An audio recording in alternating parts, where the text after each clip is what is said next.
Now, off to some better news. Inflation not as heavily felt in June among the low-income households. That is according to the Philippine Statistics Authorities. Jess, some good news there. So what do the numbers say? Okay, this time around, you have the PSA saying that, like what you mentioned, it's not as felt as badly by the poorest Filipinos. That is a lowest 30% of income households here in the country. It actually came in at June 2019. It's at 4%. That compares to last month, which actually came in at 4.6%. Also, compare that to June of last year. You have a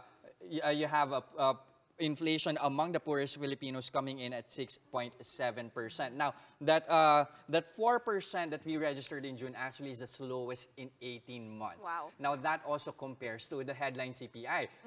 Hence, you have this chart here. Comparing it to headline CPI, you would show the headline CPI for June actually was the lowest in 2 years that we experienced. So now, if you try to compare it, there's actually still a downtrend, a slowdown here in inflation, with June headline CPI coming in at 2.7%. At the same time, among poor Filipinos coming in at 4%. Do note, however, of course, this despite the fact that, headline CPI and CPI for the poorest income households actually use different base years, with headline CPI making use of 2012 and at the same time for the poorest Filipinos making use of the 2000 prices. At the same time, you have poor CPI reconfiguring that basket of goods here with heavier weight on food, beverage, and tobacco, assuming that these are the biggest necessities here, at least for the poorest Filipinos. Now, if you try to digest the figures here by index, you would actually show here as well that there's also a slowdown by index, particularly in food, beverage, and tobacco, with June CPI for the poorest Filipinos coming in at 4.3%. That compares to that 4.8%, which was registered in May. Now, at the same time, you have food alone and fuel, light, and water also experiencing slowdowns here compared to those May 2018 figures. Likewise, by region, if you try to compare, we also did experience a slowdown in inflation among the poorest Filipinos here, with NCR coming in at 1.6%. Compare that to the 2.6% which was registered in May of 2019. Also, areas outside of NCR, you have inflation coming in at 4.1%. Compare that to the 4.6% which was registered last year. Definitely good news there, Jester. Hope that trend actually does continue. But one issue, of course, that bothers, well, not just the poorest of the poor, but everyone in general in the Philippines, transpo fares. And the LTFRB is addressing that through a matrix, Smart.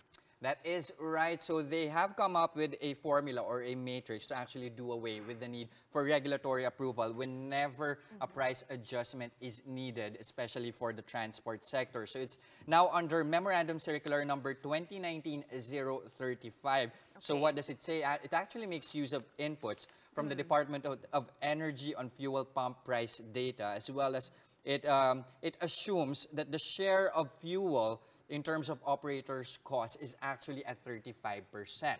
That's according to the Department of Energy here. So now they did come up with this fare matrix. For example, now, assuming the total cost for fuel, for operators' cost is at 35% coming from fuel.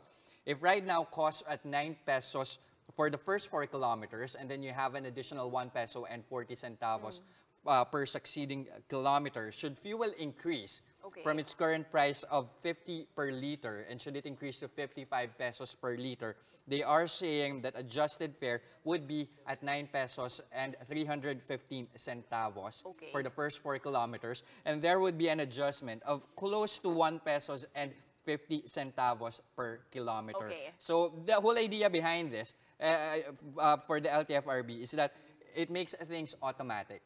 There's no more need for public hearings. There's no more need for regulatory approval should there be an increase upward or downward in terms of fuel prices. So at the same time, it does away, because normally what happens here, when there's a need or when there's a call for fare adjustment, they still have to go through public hearings, and by the time that it gets approved, price conditions have already changed. So this is something that they want to at least push through with to make it more automatic. Well, let's see how that implementation actually goes. Very curious to see.